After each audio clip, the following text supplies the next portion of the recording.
What is China quietly doing inside America's most vulnerable systems? And is it all part of a long-term plan? We need to tell people to stop drinking the tap water now. We're seeing contamination cases coming in.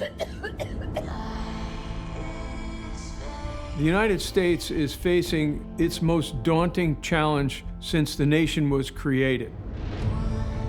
They're inside our system today, right now. For China to be the hegemon, all democracies will have to have been subordinated, either by choice or by force. There's a lot more potential harm they could do. I grew up inside a system that controls everything. Now, I'm starting to wonder if it followed me here. 超限战的第一条规则就是没有规则。Excuse me, when will my medication be available? The FBI addressing 2 new cases from China a day, 1 every 12 hours. 最大化一切。我们的命令是使他们的系统扩散。Switch to the backup system. It seems it doesn't work.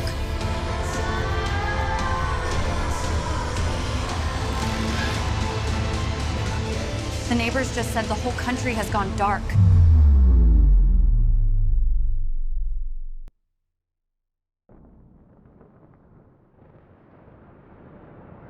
What if this isn't just a nightmare scenario, but a calculated strategy already unfolding against us?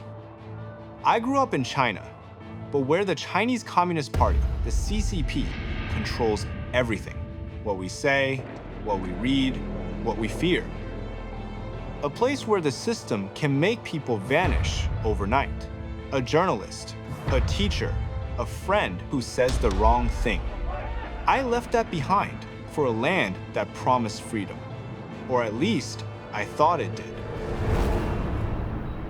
I'm David Zhang. I spent years investigating the Chinese Communist Party, not from Beijing, but from here in America. My audience has grown to over 1.5 million people who want to understand how China's system of control works. I never imagined that their system could reach our American domains. Recently, a China expert reached out. He told me China's infiltration already touches every single American and that without action, they could overthrow us from within. It seemed unbelievable. I decided to check out what the regular American thinks.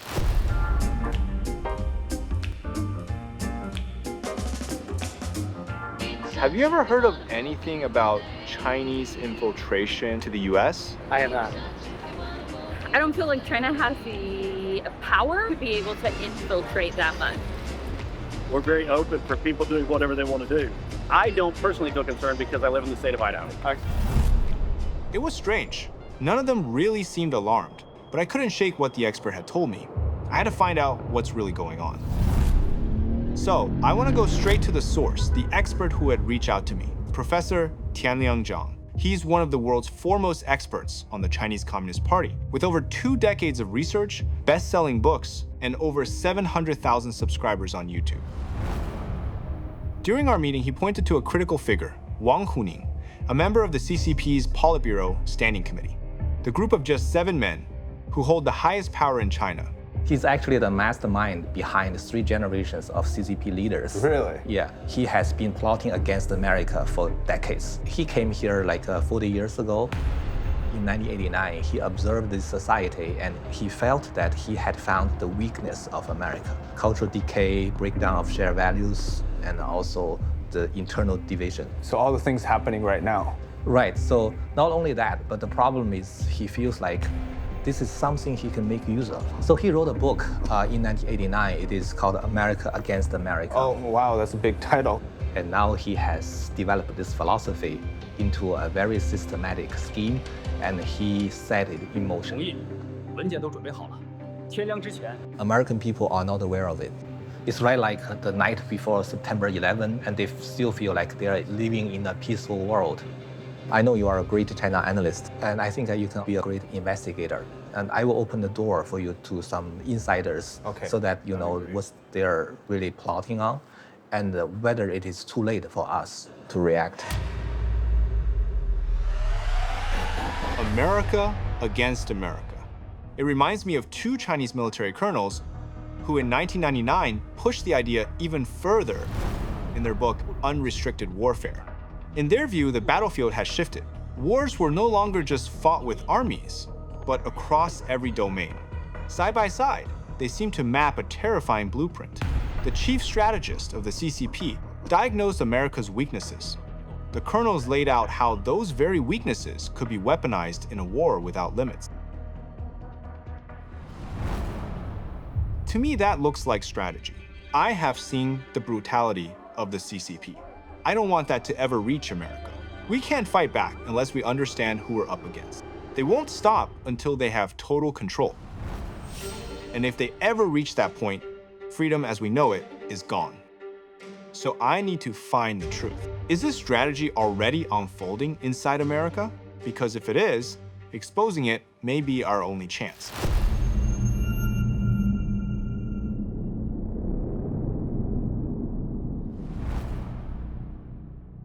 It didn't take long to find a very disturbing pattern.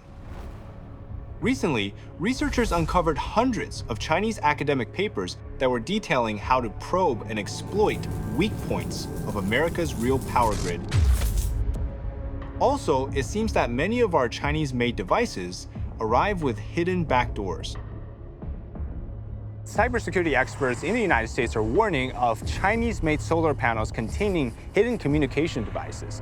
Also embedded in them are hidden kill switches, which are capable of circumventing firewalls and remotely shutting down our power grids. This doesn't feel like a coincidence. So I reached out to Bill Gertz, a veteran national security reporter who has been tracking the CCP's hidden hand for decades. The Chinese Communist Party is waging a new Cold War, and the US is only beginning to wake up to it. What the Chinese cyber forces have done is infiltrate our critical infrastructure, such as our electric grids, our water supply, our financial networks, our transportation networks. And what that means is that if there were a crisis or a conflict, that China would be able to attack our critical infrastructure and shut down our entire system.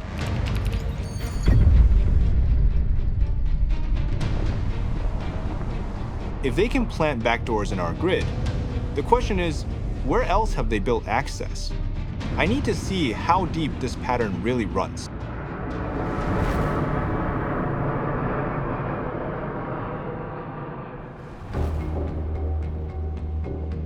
Much of our critical infrastructure depends on Chinese manufactured components. By outpricing American alternatives, China effectively made their products the default choice. But was this just economics at play? Or was it part of a calculated strategy? We're here at the port of Newark, which is actually the largest port on the east coast of the United States. And behind me, you see these towering port cranes. Most of these cranes are made by a Chinese company called ZPMC. And this company has extensive ties to the Chinese Communist Party and its military-industrial operations. Ports and the ability to move goods are a nation's lifeline. But if China controls key parts of that system, what does that really mean for America? Few understand this better than Captain James Fennell, a former US Navy intelligence officer who spent nearly 30 years tracking Beijing's rise at sea. Cranes do have the capability to be manipulated by the Chinese Communist Party back in the mainland through various techniques and methods. So it is a real threat, and it's something that can actually impact the lifeblood of America, which is the ability to move and have goods and services coming out. Some of our port facilities are co-located with U.S. naval installations. As they are able to hear maybe embedded traffic communications or data supply streams, they're going to be able to learn a little bit more about how our military works, how our civil defense works in the United States. They knowing where those systems are and those supply chains run. In this case, we will want to disrupt from getting a certain type of food or a certain kind of medical supply that they need. Are you still out of insulin? I'm so sorry. It sounds very devious, but this is what they call their comprehensive national power. And it has cameras, It can tell you like how many weapons you ship to which area. I think there are a lot of things you can dig out by analyzing the data. 说到数量，查查上个月美国给台湾运了多少武器。No wonder that in February 2024, the US administration announced a plan to invest more than $20 billion over 5 years in replacing cranes built outside the United States. It's hard to grasp just how much our lives now depend on Chinese technology. But what if that dependency isn't by coincidence, but by design? Before becoming the CCP's chief strategist, Wang Huning was a scholar at Fudan University, where he wrote America Against America. In it, he observed that in America, it's not the people who master technology, it's technology that masters the people. What if that was more than just an observation? The colonels who wrote Unrestricted Warfare went even further, stating that technology can be weaponized. Looking at what's happening today, I wonder if that doctrine is already being executed.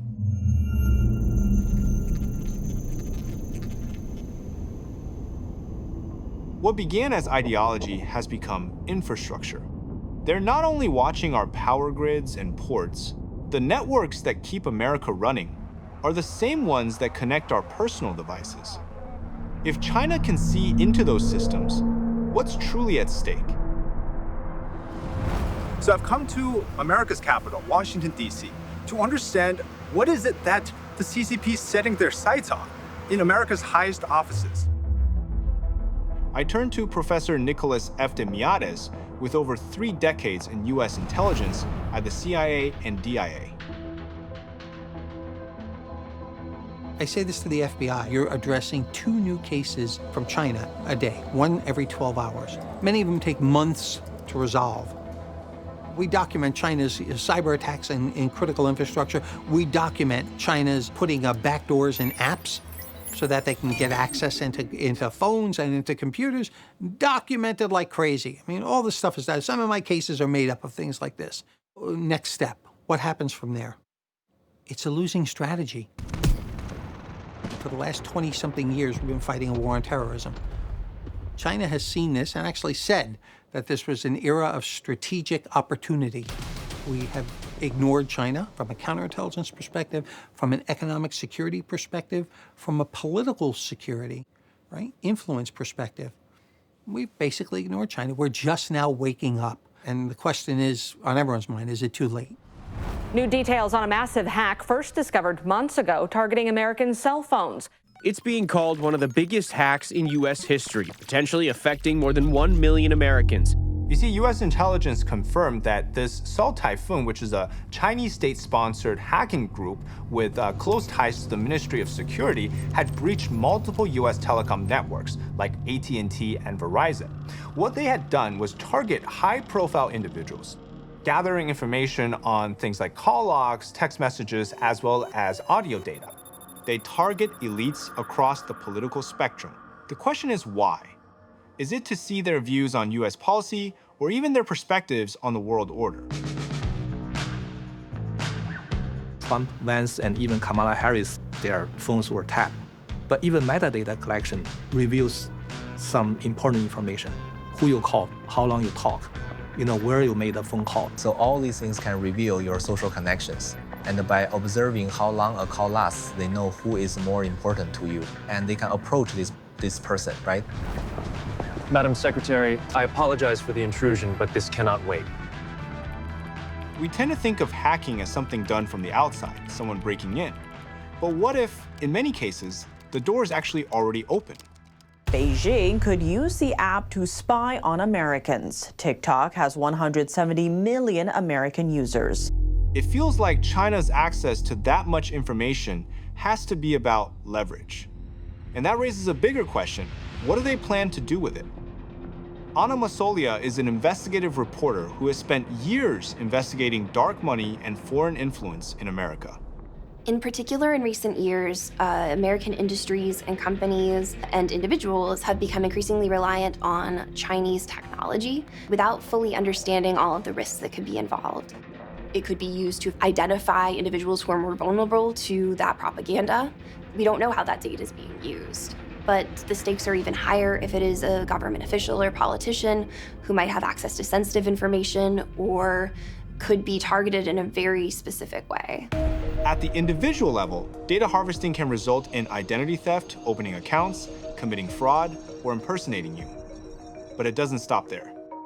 In 2022, investigative reporter Emily Baker White revealed that TikTok's parent company had tracked her movements through the app while she was covering the company. So they were pulling my IP address for my TikTok account in order to try to figure out a vague approximation of my location. 它的消息来源是谁？ And both my device and the source's device pinged from the same IP address. They would know who was talking to me. They seem to have many ways of listening. Japan's prime minister covered that a Chinese state-backed group hijacked more than 16,000 TP-Link routers. These same routers also sit inside our American homes, our offices, our businesses. According to a report, 65% of American households and small businesses depend on routers from TP-Link. If these systems are compromised, how many of us are already being quietly monitored? And how hard would it be for them to reach into our computers and take our ideas, our inventions, our work?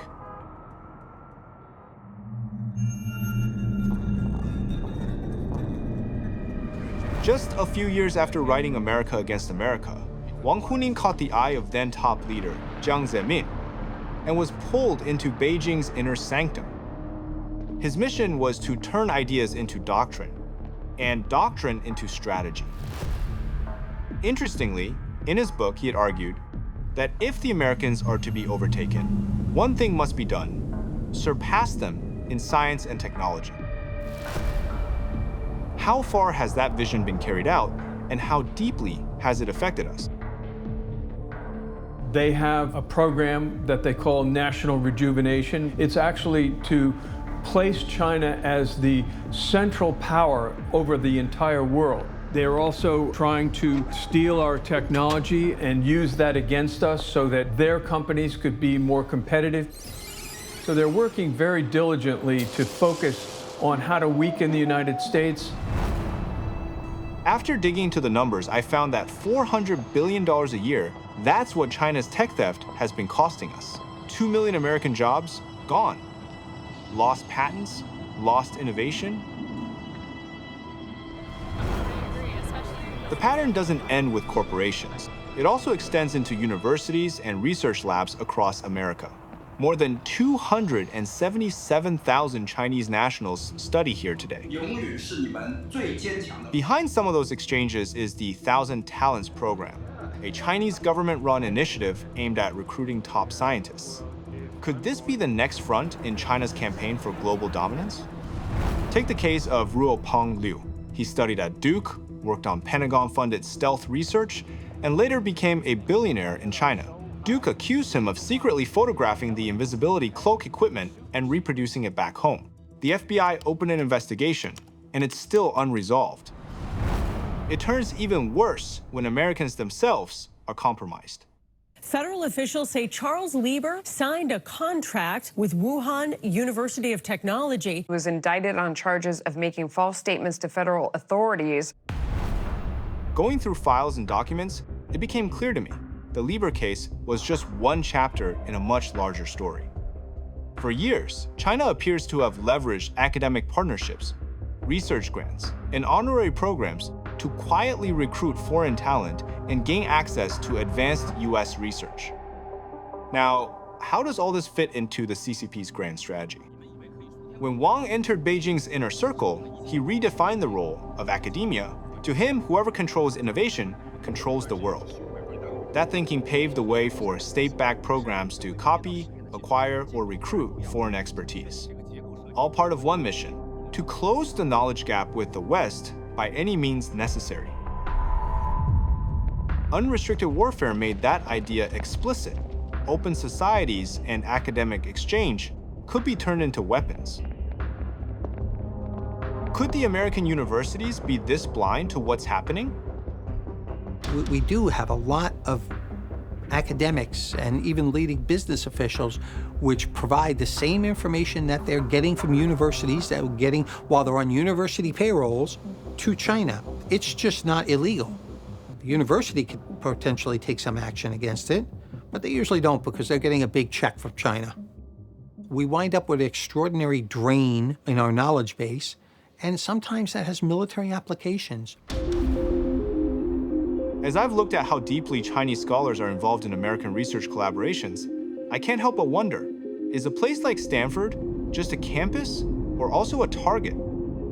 Beijing's China Scholarship Council funds thousands of students abroad, some reportedly bound by contracts to report their progress back home. The focus areas: AI, biotech, quantum science, technologies that will shape the next century.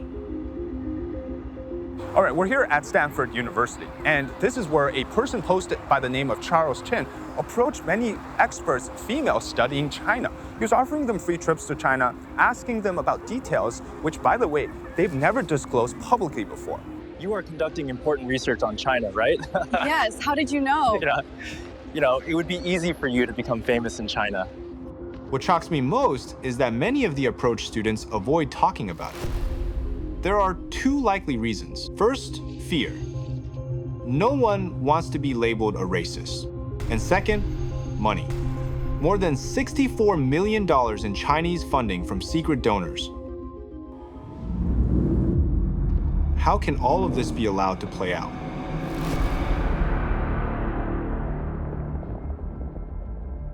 What you see is what we call a whole-of-society approach. China gets well past its own intelligence services, the Ministry of State Security and the PLA.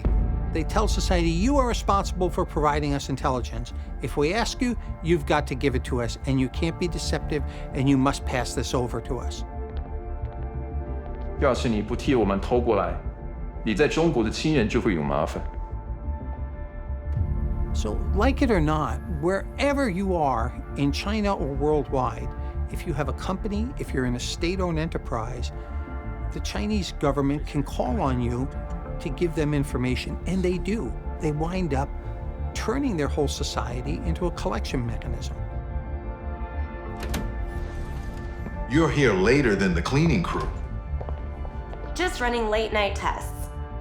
If the person gets caught, well, China doesn't care. China's sitting behind a wall and just throwing out money. What Eftimiades describes is more than espionage. It's a system. If that's the mindset driving China's rise, how does this system actually work, and what happens when the technology they acquired from us is turned back against us? To help me understand that, I turn to Richard Fisher, a senior fellow who has spent decades studying China's military expansion and the ideology behind it. China has this military divisions of students that it has deployed that are controlled by embassies or consulates. 保持团结，祖国永远是你们最坚强的后盾。在这里，你们不仅是学生，你们是祖国的代表。 That can be ordered to commit espionage, to participate in political actions, or, if necessary, to conduct terrorist military actions.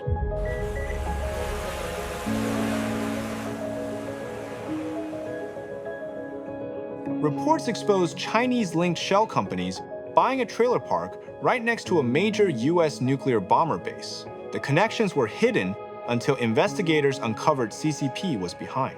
But that's not all. Mr. Fisher also warned about other types of military actions.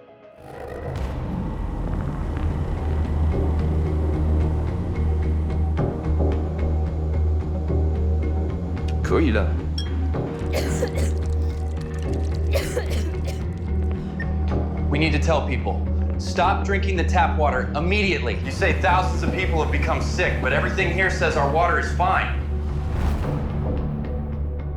This sounds like a movie plot, but security experts warn it's all too possible. China is actively developing marine-based biotoxins and testing how AI can make them even harder to detect and easier to deploy. What's worse, even young and seemingly innocent students are used to carry out these types of plans.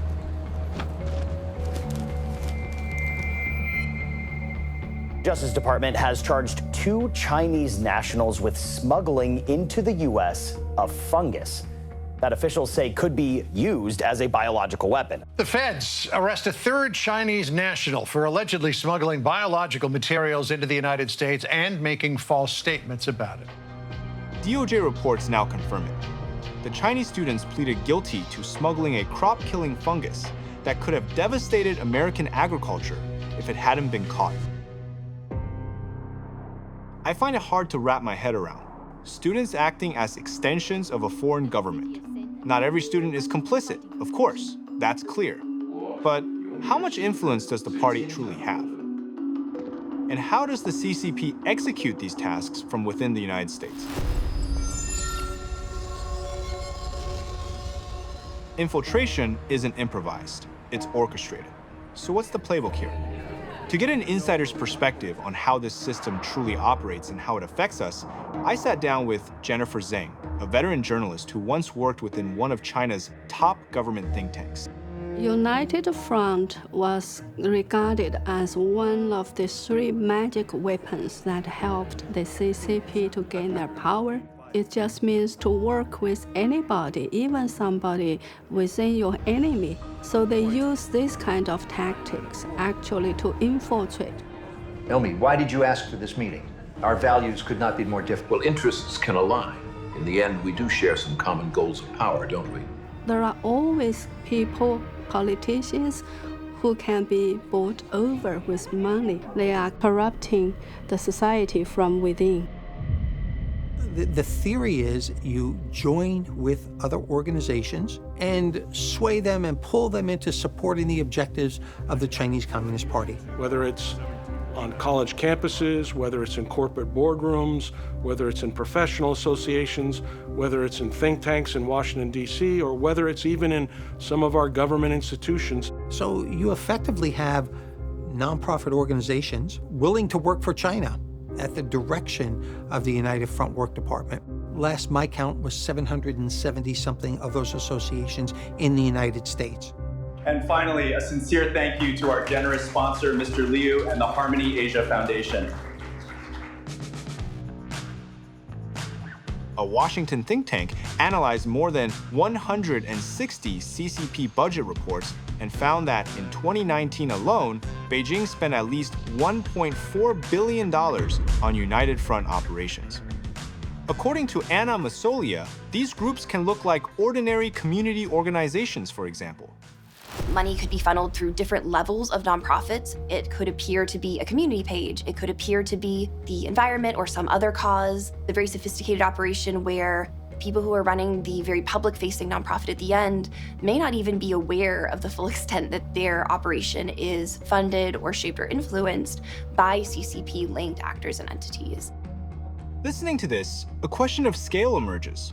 If influence can move this quietly through civil society, where does it ultimately lead? When Wang Huning studied America, he wrote that the powerful groups that dominate politics are above the common people.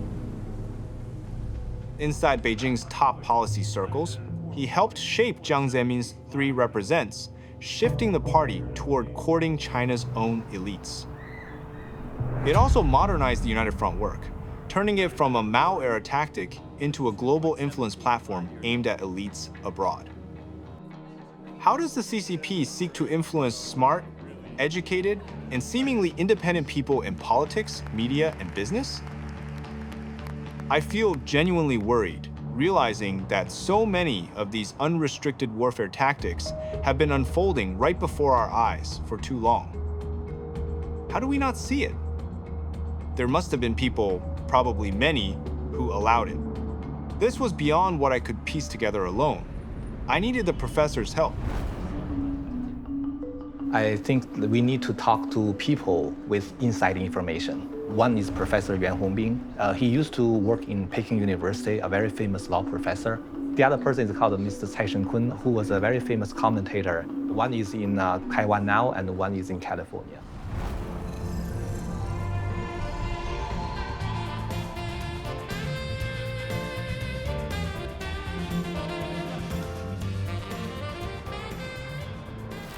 All right, I'm here in Taipei, Silicon Valley. I'm about to go speak with Professor Yuan Hongbing. Before he was exiled from China, he was one of China's top legal scholars. And unfortunately, when he sided with students at Tiananmen Square in 1989, he left China. And before he didn't leave empty-handed. He actually maintained extensive connections there. Among them are high-level insiders within the CCP system. Since he used to go out drinking with Xi Jinping, I just had to ask him about that. In your view, from when you met him until now, has Xi Jinping's thinking ever changed?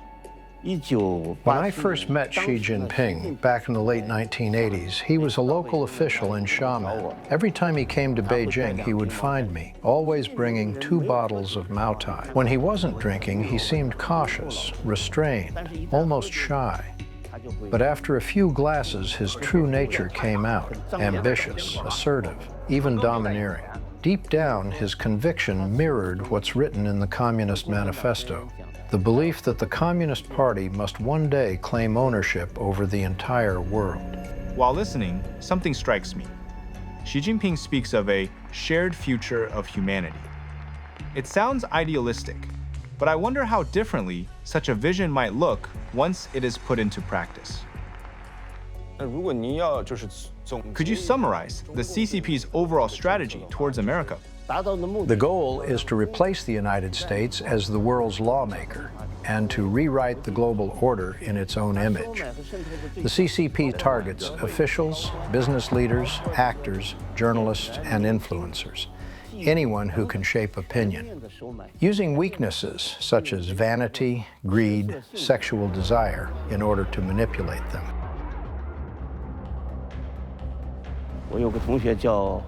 One of my former classmates, Meng Hongwei, served as Minister of Public Security in China.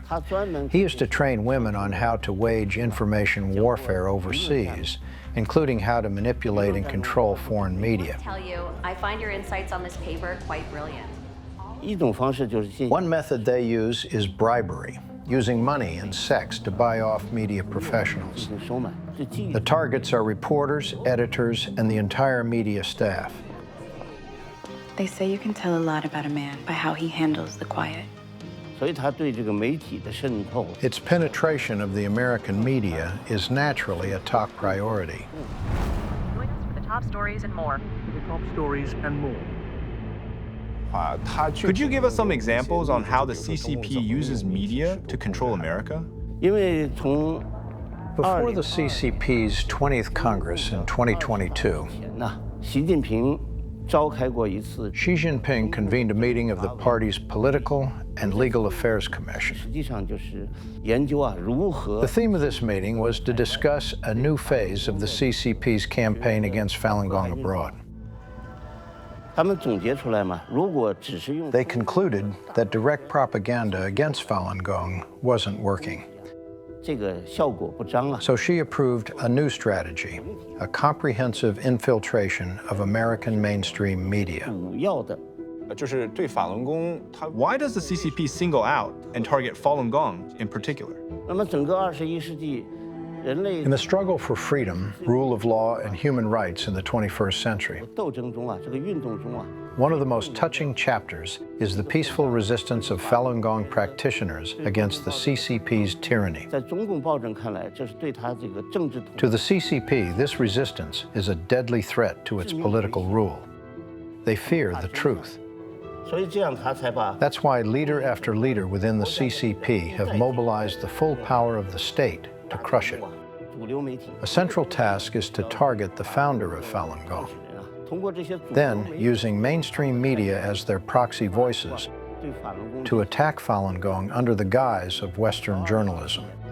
By 2024, their groundwork was largely complete, paving the way for legal and media warfare in America.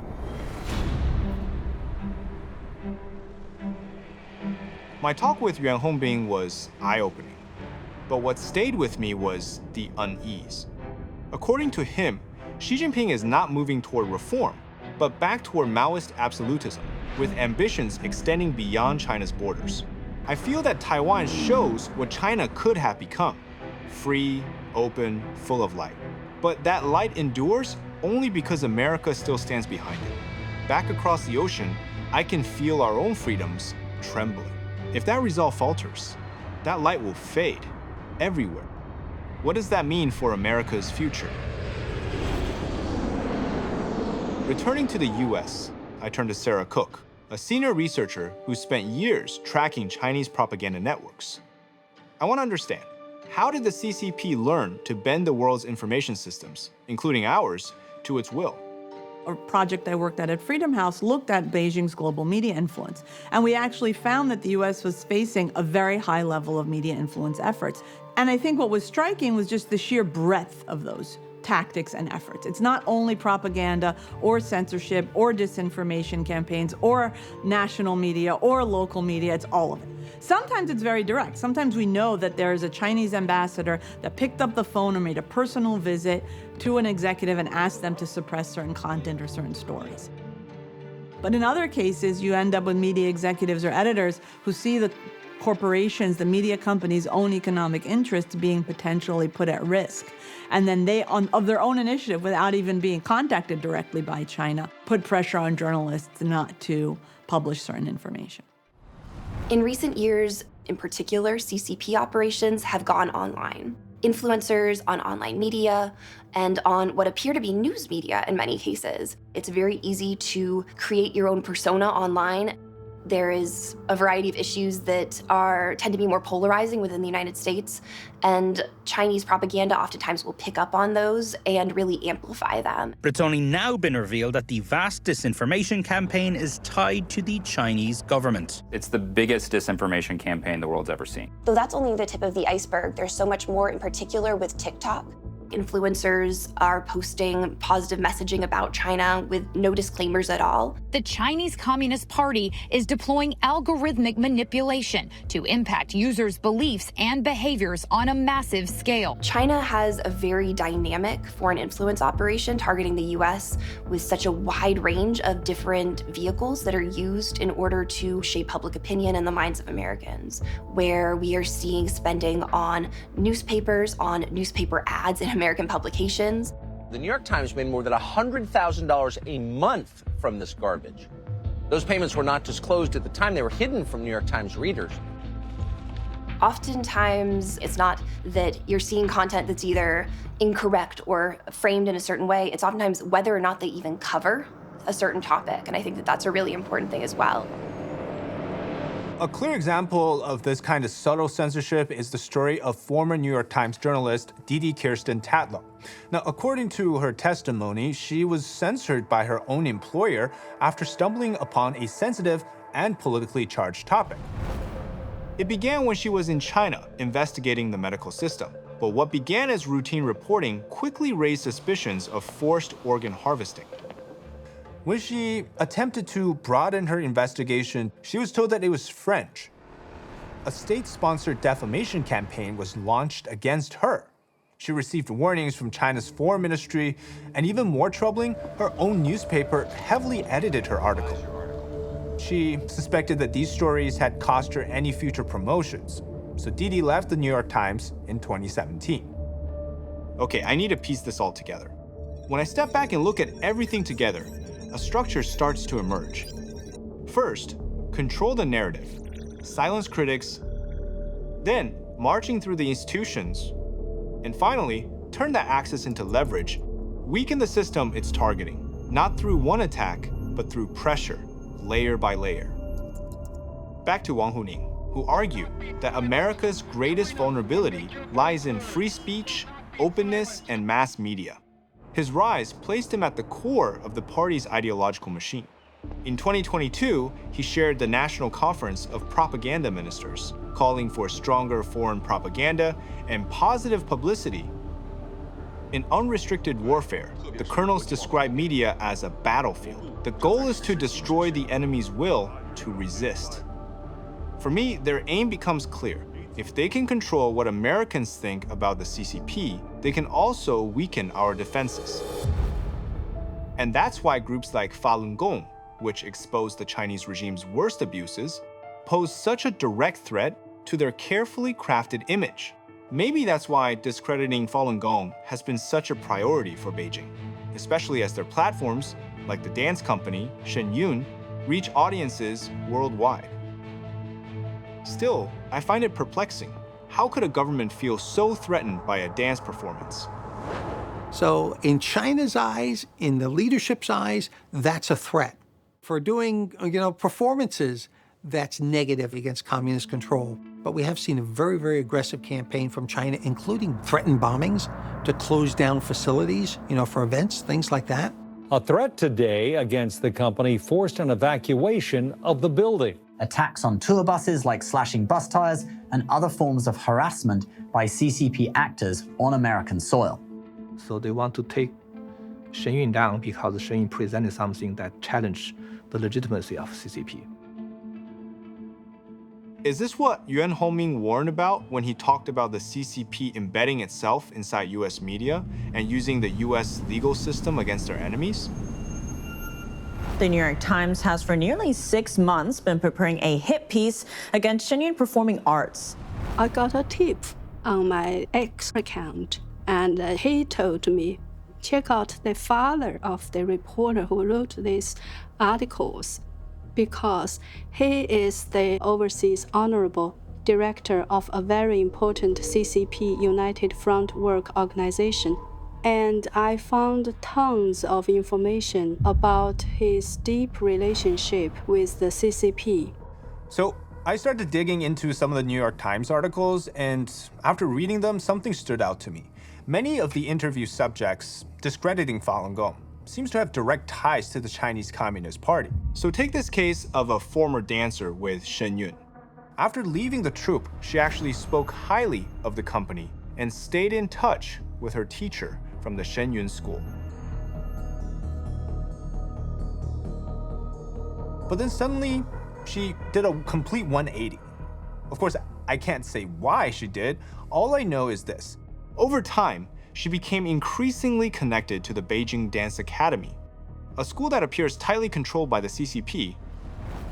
Nearly half its budget comes from the party, and 10 of its 11 top leaders are CCP members linked to United Front networks. Maybe it's coincidence, but the New York Times chose sources closely tied to that very academy when attacking Shen Yun. And this academy also appears to be involved in other influence efforts. For nearly 20 years, Shen Yun Performing Arts collaborated with the SUNY Purchase Theater, but after Beijing Dance Academy established a partnership with the same venue, the theater abruptly ended Shen Yun's contract. And then this dancer, who is tied to the Beijing Dance Academy, started using a familiar CCP tactic. She suddenly began filing lawsuits against her former teacher, the school she once praised, even the founder of Falun Gong. And this tactic is exactly what Professor Yuan Hongming described to us. They are using the US legal system to use very expensive lawsuit or process to burden the dissidents that they don't like. The CCP and its affiliated entities are using American courts and courts in like-minded democracies to silence critics and fight its opponents. In 5 out of the 30 countries that we looked at, we did see examples of lawsuits, especially defamation suits being filed against people who are critical of the Chinese government, or especially in cases where there was some kind of expose related to a Chinese company that was tying it back to the CCP. In most of the cases, there wasn't real ground for it, and the cases ended up being thrown out or just basically being dropped in the end. But in the process, where this dragged on for several years, you have 2 dimensions that come. One is that it really increases the cost for who is ever being critical. 2, it can discredit them and raise questions about their own credibility of whether this reporting or this expose that they did was actually truthful. The Chinese Communist Party is clearly learning how to bend the US systems meant to protect free speech. When the rules of a democracy become the weapons of a dictatorship, the question isn't just who's targeted next. It's whether the system itself can hold. We had a case in New York not long ago, last year. They tried to bribe an IRS official. John Chen tried to get the IRS to do the CCP's bidding and repress a US nonprofit it wants to bring down. Actually, that IRS official turned out to be an FBI agent. And so they got caught and they got convicted. While reviewing the DOJ's case files, one photograph caught my attention. John Chen, an agent with multiple identities, seen shaking hands with Xi Jinping. His attempted IRS bribe had one purpose: to frame Shen Yun Performing Arts. So I think a lot of times people see, oh, the Chinese Communist Party is targeting the dissidents. Maybe that doesn't really have anything to do with the rest of us. But actually, when you look at the way the Chinese Communist Party operates, those are the first targets, and then the mechanisms, the apparatus, the tactics that they use and refine there, before you know it, start expanding to other targets, including ones that are maybe more mainstream to, say, American society or another democracy.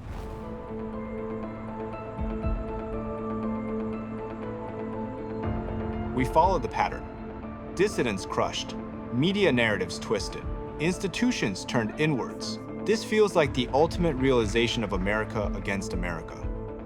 When Americans themselves are turned against truth-tellers, that doctrine feels frighteningly alive. The colonels in Unrestricted Warfare actually laid out how psychological operations work. Their aim is not just to deceive the enemy, but to fracture it from within. This brings us to our next topic.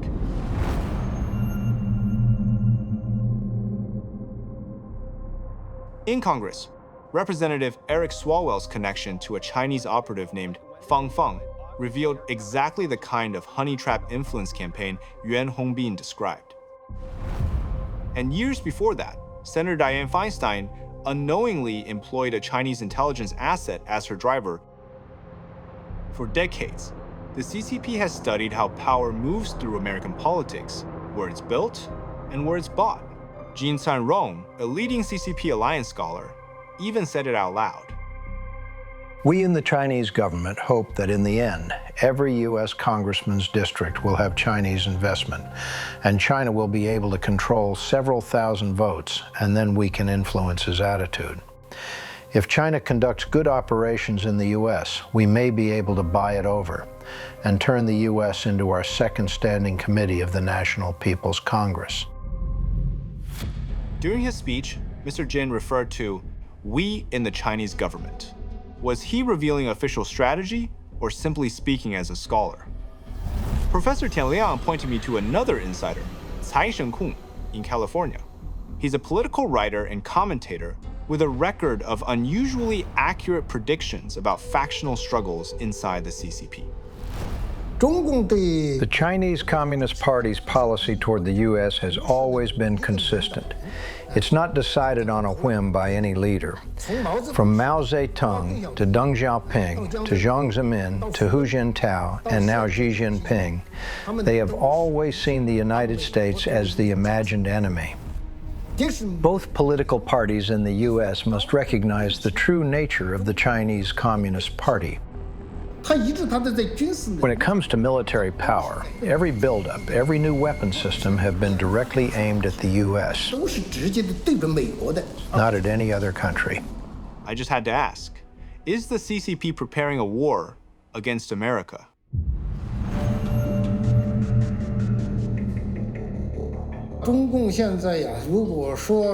The CCP isn't yet ready to launch a so-called hot war. But that doesn't mean there aren't proxy wars already happening. For example, Hamas' surprise attack on Israel. Behind it, you can hear echoes of the CCP. That's beyond doubt. The same with the war in Ukraine. Without China's support, it likely couldn't have lasted this long. Through these kinds of proxy conflicts, Beijing diverts America's attention, keeping the U.S. busy and too distracted and exhausted to confront the CCP directly. The picture became clearer during a meeting with EU officials when China's foreign ministry stated that it does not want to see Russia lose the war against Ukraine. That confession echoes a line straight out of Unrestricted Warfare. The colonels described it as killing with a borrowed knife, weakening an enemy through a third party. The Chinese Communist Party has basically already lined up with the enemies of Israel and is actually funding and supporting Iran, the main source of support for 3 proxy terrorist organizations that are at war with Israel. As we looked at the tactics of proxy wars abroad, I was reminded of another front, one right here beneath our feet. I'd heard about the controversies surrounding foreign farmland purchases before, but the deeper I dug, the more unmistakable it felt. This isn't random investment. This is strategy. As Unrestricted Warfare puts it, whoever controls the flow of resources controls the lifeline of nations. According to the USDA, China-linked companies now own almost 280,000 acres of U.S. farmland. The U.S. Air Force has already called it a significant threat to national security. This is Grand Forks Air Force Base in North Dakota, home of some of the nation's most sensitive technology. And this property sits just about 20 minutes down the road. The Department of Defense should probably have a veto power over whether or not we allow commerce from China to come into America, so that we don't have Chinese corporations being built right next to our military installations and stealing our secrets or preparing themselves to neutralize our military in the state of a conflict. Control, this is Sierra 2-6. I have 2 unauthorized inbound contacts at 040, requesting engagement protocols.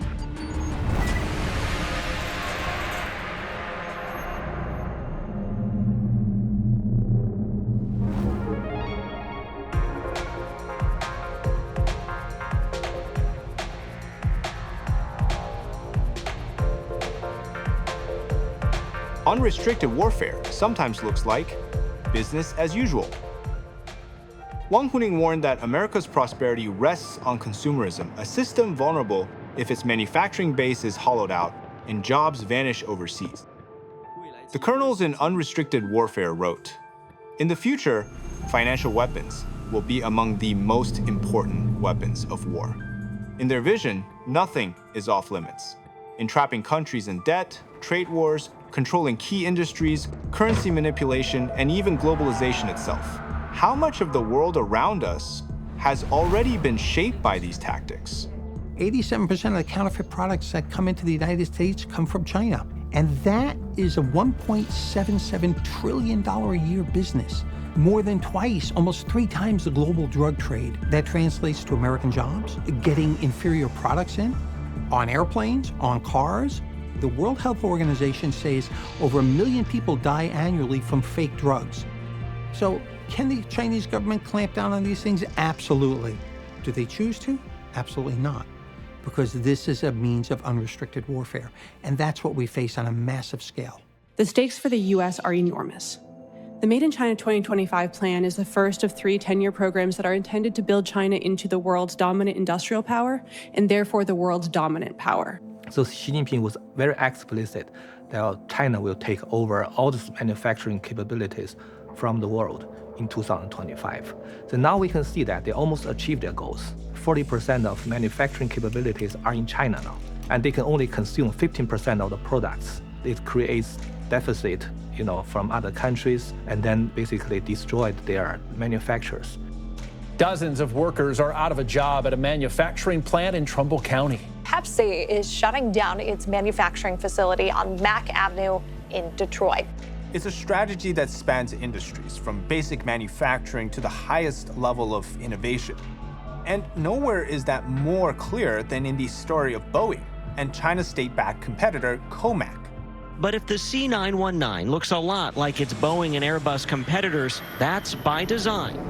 The Chinese Communist Party is ordering competitors in China to obtain the foreign economic technology by any means possible in order to create products that put the foreign company out of business.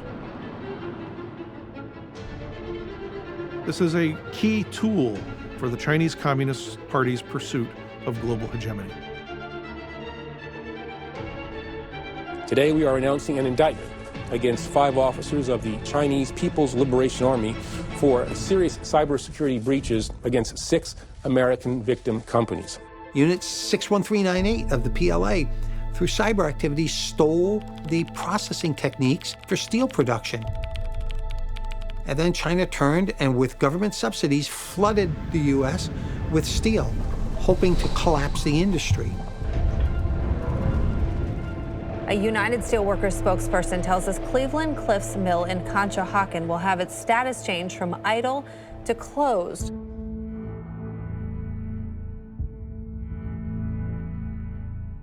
Jobs lost, industries hollowed out. That's just one of the many tactics used by the CCP to weaken America. We can now see the strategy stretching from Beijing's inner circle to state-backed corporations, all pushing America into dependence on the CCP. Over just 10 years, US reliance on Chinese electronics surged 600%. And today, nearly 40% of the chips inside American weapons come from China. And the more we argue about who's responsible for our economic problems, the easier it becomes for the CCP to operate in the shadows.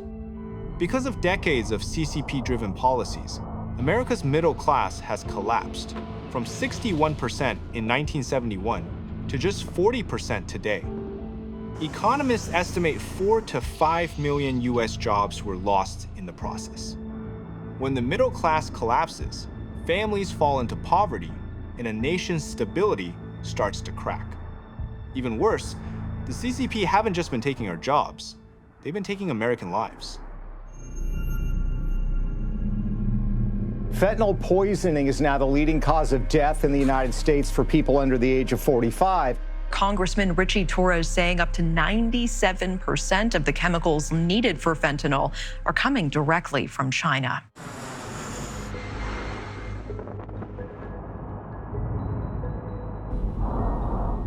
Okay, we've arrived in the sunny and beautiful Tampa Bay area of Florida. Here, unfortunately, in 2025, the DH says that they seized 177 million lethal dose of fentanyl. Every link in the chain, from the chemical plants in China to the border seizures in Mexico, seems to point to a system that has been operating with precision, not coincidence. I put that question to Steve Yates, a veteran national security official who spent decades decoding the CCP and tracking its fentanyl networks. I see fentanyl as a chemical weapons attack on America. The Ministry of Foreign Affairs says that fentanyl is an America problem, not a China problem, even though China very much knows that they are manufacturing and exporting the precursors. And there was a congressional report last year that said that the Chinese government was actually providing tax breaks to some of these companies. Each year, the number of Americans killed by fentanyl has been twice the death toll during the entire Vietnam War. It's hard to believe that a government capable of crushing dissent so efficiently hasn't been able to stop the flow of fentanyl precursors. Yet, instead of shutting these companies down, Beijing was even giving some of them tax breaks. To me, that says everything. These Chinese chemical firms have been making the ingredients and then shipping them to Mexico. It was a drug deal. Here they are sipping coffee in the lobby of a fancy hotel in Fiji in 2023, hoping to secure a huge sale. According to US government assessments, Chinese brokers and chemists have helped cartels convert those chemicals into fentanyl pressed into pills designed to look legitimate. And here's what's striking. The DEA reports that precursors can cost less than a cent per deadly dose. But once turned into pills, they have been sold for enormous profits in the US. Cartels are like a sovereign entity unto themselves, where they make a lot of money that then needs to be laundered. And in recent years, PRC entities took over a lot of the money laundering for the cartels. Previously, Beijing insisted that America's fentanyl crisis was purely America's problem. But it should be noted that China has now officially agreed to list key precursors and commit to a plan to stop their flow. It does make you wonder what changed and why these measures are suddenly possible now.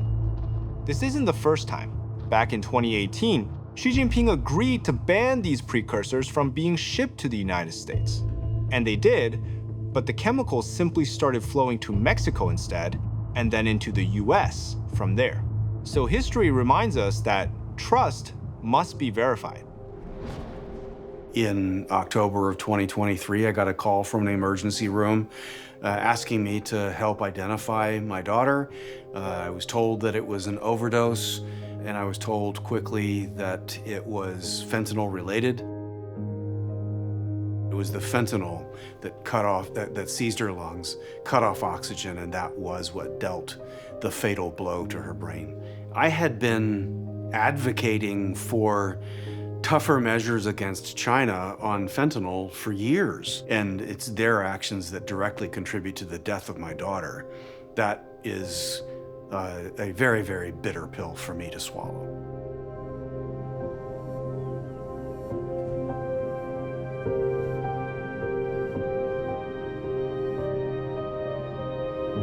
Reading all the facts and hearing all the stories, bringing the pieces together has been harder than I imagined. To realize that Wang Huning once wrote about how drugs could weaken America, and to see that the CCP's military thinkers later classified drug warfare as a legitimate tactic is deeply disturbing. And it makes me heavy-hearted that we have not done more to stop their advance. Perhaps one reason we haven't fully woken up is that we simply cannot believe such evil exists. So calculated, so utterly devoid of empathy carried out by those willing to do anything for power. They look at themselves as being below the United States, and it's intolerable. Including hypersonic missiles that could threaten U.S. ships. Why does China do what it does? They say it themselves. By 2049, they wish to be the preeminent power on the planet. The only problem with that is the means that they seek to do it, which are generally more like criminal acts. American is, of course, the leader of the free world. It's the beacon, That's why CCP always consider America its biggest enemy. A free society anywhere is a threat to CCP. This threat will not be diminished with traditional deterrence. It's a much deeper threat, and it has to be waged on the ideological level. In essence, the Chinese Communist Party approach to the whole world is like mustard gas on the World War I battlefield. It infiltrates, penetrates every possible opening, and it just does its evil work. After comparing the evidence with America against America and unrestricted warfare, one conclusion emerges. According to these sources, the CCP strategy is deliberate. When I step back and look at it all together, it feels like an attack coming from every direction. Politically, interference in elections and surveillance of our lawmakers. Economically, pushing dependence, dumping cheap products, and hollowing out our middle class. Militarily, infiltrating infrastructure, buying land near bases, embedding chips in our weapons. Socially, monitoring us, flooding the country with fentanyl, and shaping narratives through media and legal warfare. None of this appears random. Taken together, the pieces suggest a broader pattern. It reflects a sustained, coordinated campaign conducted across multiple fronts. A campaign that corrodes truth and undermines those who seek to expose it. Where persuasion fails, deception becomes the tool. Where inspiration falls short, influence takes its place. Yet light is stronger than the shadows it reveals. And that light begins with you.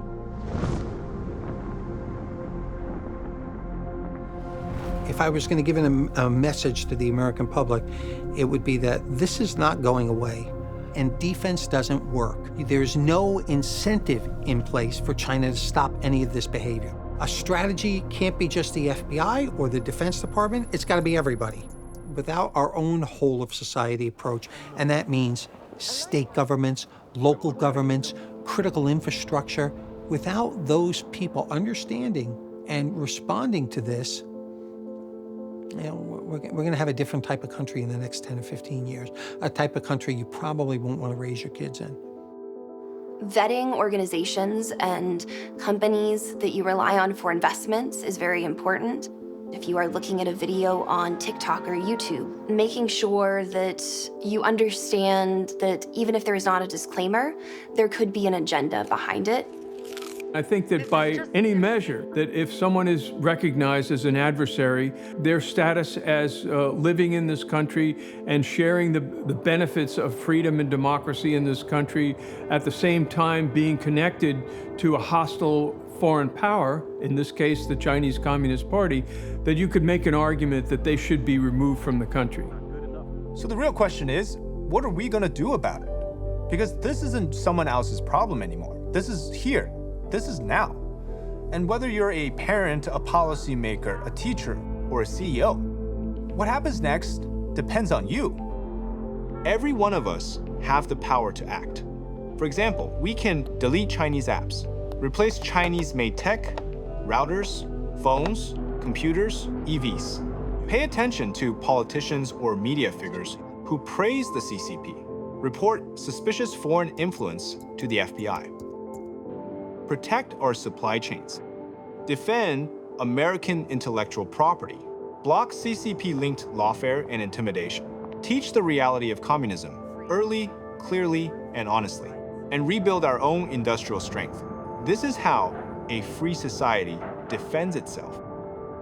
Well, first and foremost, the average American can pay attention to their elected leaders. Are they aware of the overall threat posed by the Chinese Communist Party? Are they talking about it? The threat that we face from the Communist Party of China today is one like no other.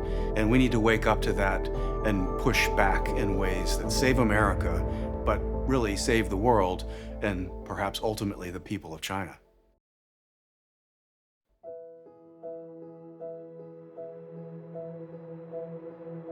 The threat we face is like no other. We need to wake up. It concerns everybody. Before we lose our hope and liberty, it's time we take it back. It's up to you and me. Turning the tide, a beacon of light, save America. We cross the night as our missions align. Save America. When you feel the truth in your fight with lies, they wrap the world in friendly ties, but every gift demands a price. What we do next decides if our freedom survives. Is our nation asleep with an enemy inside? Turning the tide, a beacon of light, save America. We cross the night as our missions align. Save America.